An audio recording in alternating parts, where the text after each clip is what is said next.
This is the Lone Crater YouTube. We hope this video helps.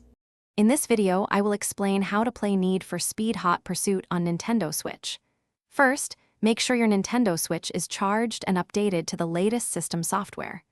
You can buy the game digitally from the Nintendo eShop or as a physical cartridge. Once you have the game, either insert the cartridge or complete the digital download to install it on your console.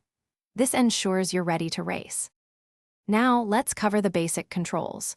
Use the left joystick to steer your car, navigating through the scenic roads of Seacrest County. To accelerate, press and hold the ZR button, and for braking or reversing, use the ZL button. When you need a burst of speed, hit the button to activate your nitro boost. Practice these to get comfortable with the game's mechanics.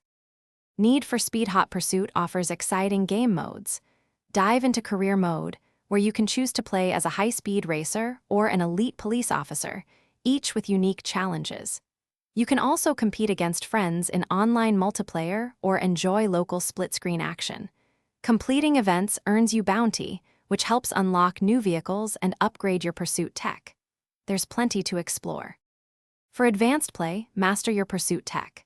As a cop, deploy spike strips or EMPs at the right moment to stop racers. As a racer, use jammers or turbo to evade. Practice drifting by tapping the brake while turning to navigate sharp corners efficiently and maintain speed.